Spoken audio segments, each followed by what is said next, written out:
다 함께 사도신경으로 우리의 신앙을 고백하겠습니다.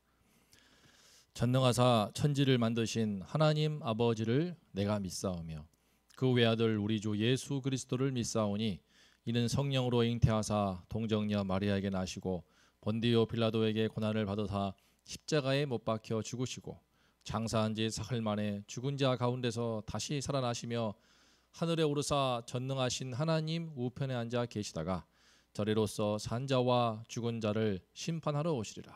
성령을 믿사오며 거룩한 공회와 성도가 서로 교통하는 것과 죄를 사하여 주시는 것과 몸이 다시 사는 것과 영원히 사는 것을 믿사옵나이다. 아멘. 다 함께 찬송가 364장 내 기도하는 그 시간 찬양함으로 오늘 새벽 예배를 주님 앞에 올리겠습니다.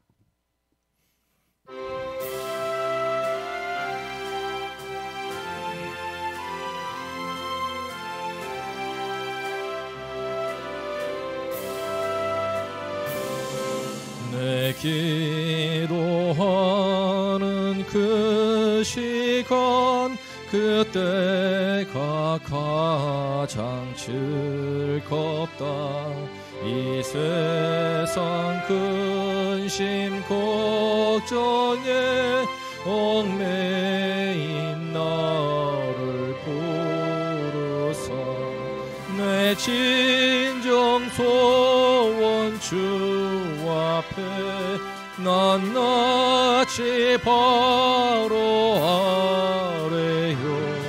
큰 불행 당해 슬플 때 나 위로 받게 하시네. 내 기도하는 그 시간 내게는 가장 귀하다. 저 광야 같은 세상을 끝없이 방황하면서 위태한 길로 나갈 때 주께서 나를 이끌어 그 보좌 앞에 나아가 큰 은혜 받게 하시네. 내 기도하는 그 시간 그때가 가장 즐겁다. 거친 큰 죄로 내 마음 심히 아파도 참마음으로 뉘우쳐 다 숨김없이 아뢰면 주 나를 위해 복 주사 새 은혜 부어주시네. 내 기도하는 그 시간 그때가 가장 즐겁다. 주 세상에서 일찍이 저열한 한 곳 빈들의 소라산에서 온 밤을 세워 지내사 주 예수 친히 기도로 큰 본을 보여주셨네.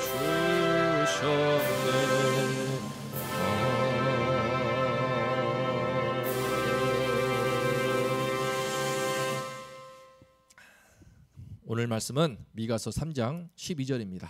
3장 12절 끝절 말씀 한 절을 읽고 말씀을 나누겠습니다. 이러므로 너희로 말미암아 시온은 갈아엎은 밭이 되고 예루살렘은 무더기가 되고 성전에 사는 수풀의 높은 곳이 되리라. 아멘. 오늘 말씀의 제목은 한 사람의 기도의 중요성입니다. 오늘 기도가 나오지 않지만 본문에서는 아주 중요한 기도에 대해서 배울 수 있습니다. 함께 한 사람의 기도의 중요성에 대한 제목으로 은혜를 나누겠습니다. 우리는 어제 미가가 지적하고 있는 그 정치 지도자들, 종교 지도자들, 그들이 타락했던 하나님의 심판을 가져왔던 그 타락의 뿌리에는 바로 돈에 대한 탐심이 있었기 때문인 것을 보았습니다. 백성들의 머리가 되는 그 지도층들이 탐심의 눈이 어두워서 뇌물을 받고 재판을 굳게 하고 애언도 교훈도 삭시나 돈을 받으면서 굽게 하면서 온 나라가 이제 가치관이 철저히 무너지고 붕괴되면서 이제 하나님의 심판하는 그런 혼란스러운 상황이 되고 맙니다. 어떤 나라나 민족이나 멸망 직전에는 그 전조의 증상이 있는데 바로 가치관이 붕괴가 되어버리는 것입니다. 무엇이 옳고 그른지가 불투명해지고 혼란스러워지고 선을 미워하고 악을 좋다하고 그래서 악을 더 권장하는 그런 세상이 되어 간다면은 그것은 이미 하나님의 심판이 점점 더 가까워지고 있다는 것을 보여주는 것입니다.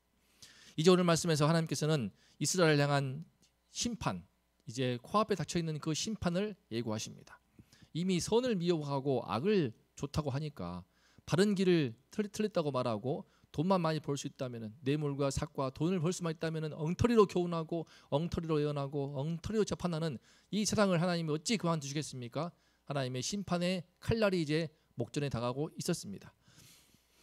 그런데 그 심판이 곧 닥칩니다.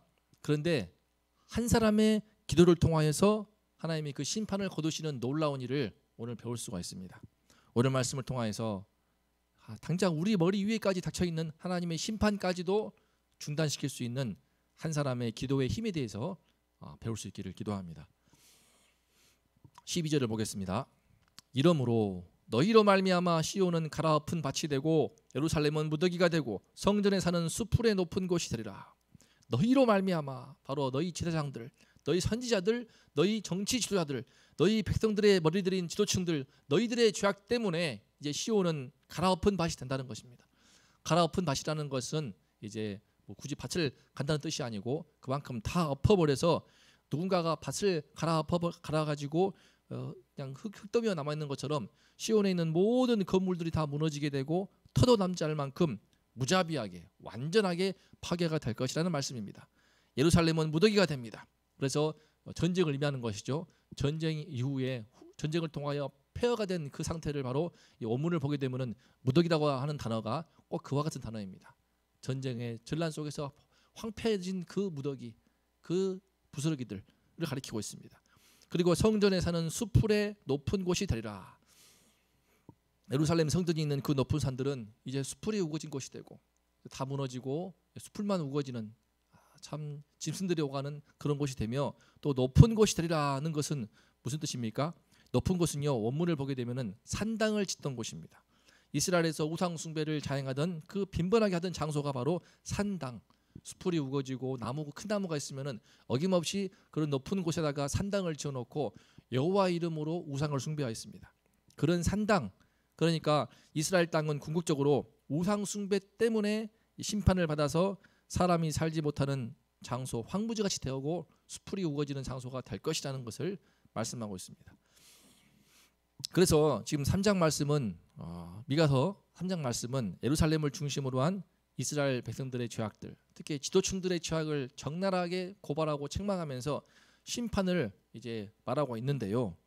백성들은 이에 대해서 이제 억울할 수도 있겠지만은 그렇게 똑같이 기득권층 중심으로 타락한 세상 속에서 휩쓸렸기 때문에 뭐라 핑계할 수가 없습니다. 이제 미가는 마지막으로 이 심판이 코앞에 닥쳤다라고 말하고 있습니다. 시온이, 그 자랑스러운 시온이 갈아엎은 밭처럼 되어버리고 황무지가 되고 예루살렘은 폐허가 되고 성전이 있던 그 산은 수풀의 높은 곳, 우상 숭배하던 그런 산들 높은 곳에 숲을 우거진 것처럼 될 것이라고 말하고 있습니다. 그런데 과연 이러한 심판이 이루어질까요? 이루어집니다. 미가는요, 요담 왕, 아하스 왕, 히스기야 왕 시대에 활약했던 선지자입니다. 지금 이 말씀은 할 시기는요, 바로 미가가 예언한 이 시기는 히스기야 왕 때입니다. 미가가 요담, 아하스, 히스기야 왕, 그 마지막 히스기야 왕 그때에 이 말씀을 하는데 바로 BC 701년쯤입니다. BC 701년이라는 것은 이미 이제 그 BC 722년에 북이스라엘이 이미 멸망하였습니다. 이미 멸망을 해버렸고, 그리고 이제 BC 701년에 히스기야 왕 때에 아수르 왕 사네립이 쳐들어와서 북이스라엘을 멸망시켰던 아수르가 쳐들어와서 남유다를 멸망시키려고 옵니다. 그리고 그때 남유다 예루살렘을 빼놓고 전부 다 모든 성읍을 다 점령을 당하고 나라가 초토화가 됩니다. 그리고 예루살렘을 다 포위를 하고 언제 이제 나라가 망할지 모르는 풍전등화의 그런 위기를 당합니다.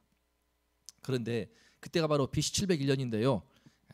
이때 히스기야 왕이 여호와를 두려워해서 하나님께 나와 기도합니다.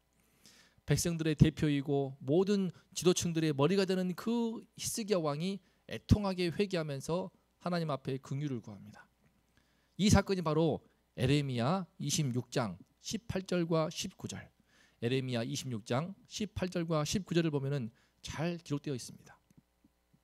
유다의 왕 히스기야 시대에 모레셋 사람 미가가 유다의 모든 백성에게 예언하여 이르되 만군의 여호와께서 이와 같이 말씀하셨느니라. 시온은 밭같이 경작지가 될 것이며 예루살렘은 돌무더기가 되며 이 성전의 산은 산당의 숲과 같이 되리라 하였으니 유다의 왕 히스기야와 모든 유다가 그 미가를 죽였느냐?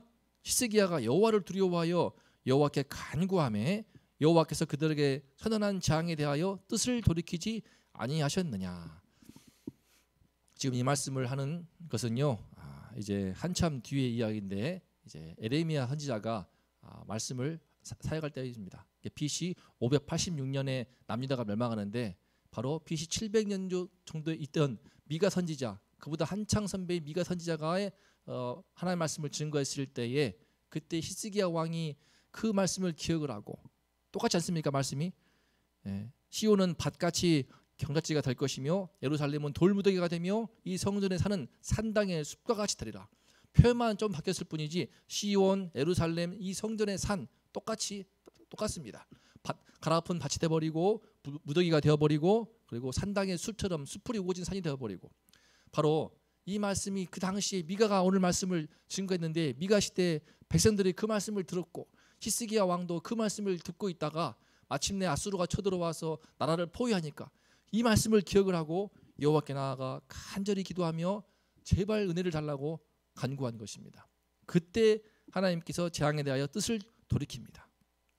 그가 히스기야 왕이 미가의 선지자의 말을 기억을 하고 하나님께 나아가 기도한 그 내용을 볼까요? 바로 이사야서 37장 20절에 나옵니다. 우리 하나님 여호와여, 이제 우리를 그의 손에서 구원하사 천하 만국이 주만이 여호와이신 줄을 알게 하옵소서. 히스기야 왕은 지금 온 나라가 다 썩었고 부패했는데 그 가운데 하나님의 심판이 코앞에 다가왔습니다. 아수르 왕에게 쳐들어와서 나라가 망할 직전에 있는데 그때 하나님께 나와서 이 기도 제목을 올리면서 마지막 순간에 주님께서 구원의 은혜를 달라고 간구했습니다. 사실 이미 그때 상황은 너무 심각했습니다. 절망적이었습니다. 이미 예루살렘을 빼놓고는 남유다 모든 땅들이 다 아수르 왕에게 정복을 당하였습니다. 모든 성읍이 다 패망하였고 그것도 예루살렘 성읍 하나 남았지만 그것마저도 철저히 포위당했기 때문에 해결책이 없습니다. 답이 없습니다. 이제는 끝나는 것밖에 없고 그냥 잘 죽는 수밖에 없지 않을까, 그렇게 볼 수밖에 없는 상황이었습니다. 하지만 히스기야 왕은 그 마지막 순간에도 포기치 않고 하나님의 긍휼을 구합니다. 바로 미가 선지자의 이 말을 기억을 하고 이 말 때문에 하나님께서 심판을 정말 하시는구나 깨닫고 하나님께 은혜를 구하면서 하나님의 긍휼과 하나님의 영광을 구하는데 놀랍게도 하나님께서 그의 기도를 들어주사 재앙에 대하여 뜻을 돌이키십니다. 유명한 사건이지 않습니까? 그 유명한 사건, 아수르 왕 사네립의 군대 18만 5천 명이 하룻밤 만에 여호와의 사자가 와서 다 쳐버림으로 하룻밤 만에 다 죽고 맙니다. 아침에 눈 떠보니까는 사네립의 그 부하들이 다 죽어 있으니까 사네립과 몇 명의 군사들만 부랴부랴 도망치는데 사네립 왕은 아수르에 돌아갔다가 부끄러운 가운데 돌아갔다가 그 아들들에게 의해서 칼로 죽임을 당하고 맙니다. 사랑하는 성도님들, 오늘 말씀을 볼 때에 우리는 하나님 앞에서 한 사람의 기도가 얼마나 중요한지를 볼 수 있습니다. 지금 미가 시대의 모든 지도층들이 썩어버렸습니다. 히스기야 왕도 어찌할 수가 없는 상황이었던 것 같습니다. 히스기야 왕도 거기에 대해서 차마 어떤 대대적인 개혁을 하지 못할 상황이었던 것 같습니다. 한계가 있었습니다. 그러다가 마침내 나라에 아수르가 쳐들어와서 나라가 패망 직전이었지만 이 미가 선지자의 그 심판의 말씀을 깊이 마음에 새기고 하나님께 나와 기도했을 때, 은혜를 간구했을 때에 그 한 사람의 기도를 들으사 여호와께서 그 남유다를 향한 진노와 저주의 심판의 뜻을 돌이키십니다. 물론 그렇다고 해서 그렇게 해서 간신히 히스기야 왕 때 남유다의 패망을 면했다고 하더라도 갑자기 또 상황이 좋아진 건 아닙니다. 심판만 면했을 뿐이지 12절을 다시 보면은 이러므로 너희로 말미암아 시온이 예루살렘이 성전의 산이 파괴될 것이라고 하지 않습니까? 너희로 말미암아, 그 너희가 바로 백성의 지도층들인데 히스기야 왕 때는 간신히 위기를 넘지만 이제 마지막 남유다의 최후의 왕 시드기야 왕 때에는 결국 그 위기를 넘지 못하고 패망합니다. 에레미야는 나라가 멸망하는 것을 다 지켜보죠. BC 586년에 예루살렘이 다 패망하고 성전이 불타고 다 무너지는 장면을 전부 다 지켜본 사람이 바로 에레미야 선지자입니다. 미가에서 에레미야까지, 사실은 미가 시대에 멸망을 해버렸어야 되지만 멸망할 뻔했지만 BC 700년경 그때 멸망할 뻔했지만 미가 선지자의 그 하나님의 심판을 경고하는 말씀 덕분에 약 130년 정도 심판이 유예가 되어서 시드기야 왕 때에 남유다는 멸망을 합니다. 사랑하는 성도님들, 오늘 우리가 사는 세상 또한 쉽게 바뀌지 않을 것입니다. 언젠가는 심판을 받을 것 같습니다. 이 땅의 주변을 둘러보더라도 가치관이 붕괴된 가운데서 돈이 모든 것에 최상의 가치가 되어 있고 아이부터 어른까지 물질주의와 또 그 가운데서 온갖 병폐가 발생하는 이 상황 속에서 어떻게 하루아침에 세상이 참 개벽을 하고 변화가 될 수 있겠습니까? 또 이 땅을 둘러싸고 있는 공고한 기득권층들의 그 지배 또한 쉽게 그들은 기득권을 놓지 않을 것입니다. 갑자기 지도층들이 회개를 하고 우리 한국교회가 갑자기 새로워지고 변화가 되고 쉽지 않을 것입니다. 하지만 하나님께서는 오늘 말씀에서 미가 선지자 이 심판의 말씀을 마음에 둔 히스기야 왕 한 사람의 기도를 받으십니다. 세상이 아무리 썩고 불패할지라도 하나님의 백성 한 사람이 애타는 마음으로 주님께 나와 기도할 때 그 한 사람의 회개의 기도, 한 사람의 긍휼을 구하는 기도가 당시 예루살렘을 살렸고 이스라엘을 살렸으며 그리하여 무려 130년 동안이나 심판이 유예가 되는 그런 큰 은혜를 받게 됩니다. 그러므로 아무리 현실이 암울하고 아무리 절망적이라도 한 사람이 되는 것이 중요합니다. 내가 바로 히스기야 한 사람이 된다면은 내가 속한 나라와 민족과 조직과 공동체와 나의 속하 있는 그곳이 하나님께서 은혜와 긍휼을 구하는, 긍휼을 덧입는 그런 통로가 될 수 있는 것입니다.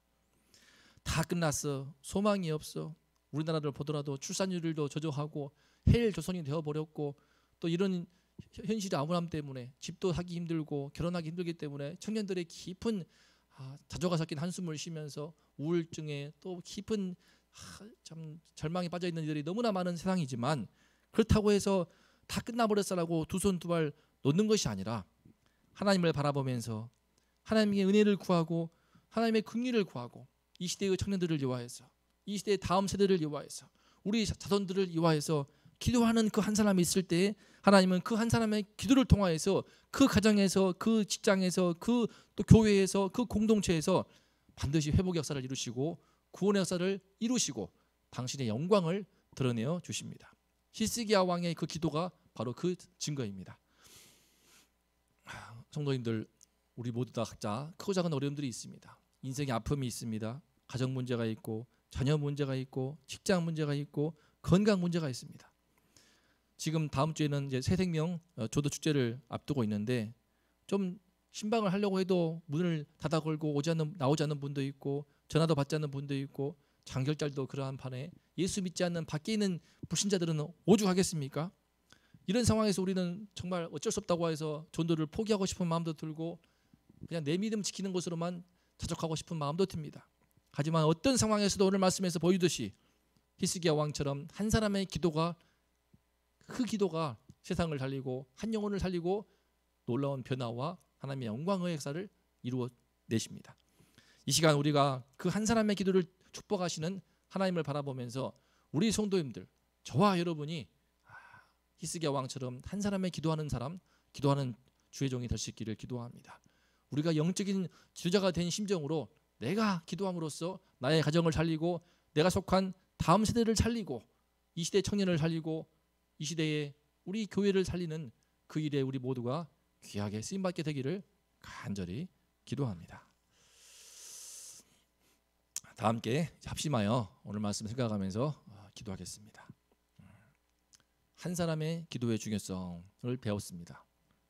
정말 하나님께서는 그 한 사람의 기도를 보시기 때문에 어떤 암울한 상황에서도 희망을 볼 수 있습니다. 어둠 속에서도 빛을 볼 수 있습니다. 우리가 이 은혜를 믿고 새생명 축제를 위하여서 또 그 이후에 우리 원동교회와 이 나라와 민족과 또 이 나라와 민족과 우리 한국교회를 위해서 함께 기도하면 좋겠습니다. 그리고 또 나아가서 이제 우리 다음 세대들을 정말 세워주시도록 이 시대의 청년들이 너무나 깊은 한숨 가운데 있고 고통 가운데 있다는 것을 이런 모양으로 제가 전해 듣습니다. 하나님께서 불쌍히 여기시도록 우리 청년들을 위하여서 그 다음 세대를 위하여서 이 시간 함께 기도하면 좋겠습니다. 거룩하신 하나님 아버지, 주님, 주께서는 히스기야 왕 한 사람의 기도를 들어주셨습니다. 아버지여, 온 땅에 폐괴하고 타락하여서 히스기야 왕도 어찌할 수 없는 그런 상태였지만 심판이 임박했을 때에 히스기야 왕은 모레셋 사람 미가 선지자, 오늘 우리가 배웠던 바로 이 말씀, 시온이 가라엎은 밭이 되며 예루살렘이 무더기가 되고 또한 성전의 산이 성전이 수풀이 우거진 산성이 될 것이라고 하는 이 심판의 경고 앞에서 히스기야 왕은 가슴을 치면서 이 심판이 다가왔다는 것을 깨닫고 하나님께 간절히 은혜를 구하였습니다. 그리할 때에 하나님께서는 심판을 돌이키시고 재앙을 뜻을 돌이키셨습니다. 하나님 아버지시여, 한 사람만 기도해도, 한 사람만 주님께 기도해도 이처럼 심판이 유예가 되고 무려 130년 넘도록 하나님의 심판이 연기되는 것을 봅니다. 하나님 아버지시여, 한 명의 그 기도하는 사람 우리가 될 수 있도록 도와주시옵소서. 우리 원동의 성도님들 한 분 한 분이 내 가정을 위해서, 내 자녀를 위해서, 우리 다음 세대를 위하여서, 이 나라와 민족을 위해서 특별히 고통받고 한숨 가운데 있는 미래의 암울함 속에서 절망하는 이 시대 청년들을 위하여서 주님 애타게 기도하고 간절히 기도하는 한 사람의 기도하는 주의 백성들 될 수 있도록 주여 도와주시옵소서.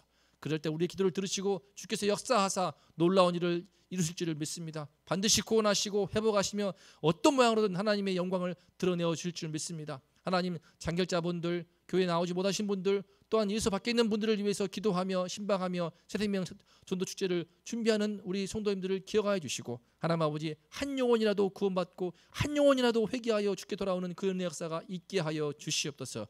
회개할 것 없는 99보다 죄인 하나가 회개하는 것을 가장 기뻐하신다고 하는 그 하나님의 은혜를 바라보며, 하나님의 그 세계를 바라보며 이 시간에 이 전도 축제에 축복하사 아버지여, 그 은혜 역사를 우리가 보게 하여 주시옵소서. 다진 목사님 굳게 세워주시고 주의 말씀 충만케 하사 아버지여, 성령으로 은혜를 더하셔서 이번 새생명 전도 축제가 일회성으로 끝나지 않고 그 이후에 우리 교회의 회복으로 성장으로 나아가서 주님이 그 축복하시는 은혜의 장으로 나아가시도록 아버지여 축복하여 주시옵소서. 우리 성도님들, 우리 한 명 한 사람이 이번을 계기로 해서 주님 앞에 기도하는 한 사람으로 서는 아름다운 계기 될 수 있도록 인도하여 주시옵소서. 오늘 하루도 주님 바라보면서 한 사람의 기도하는 주의 백성이 되기를 원하오니 주님 우리 모두와 함께하여 주시옵소서.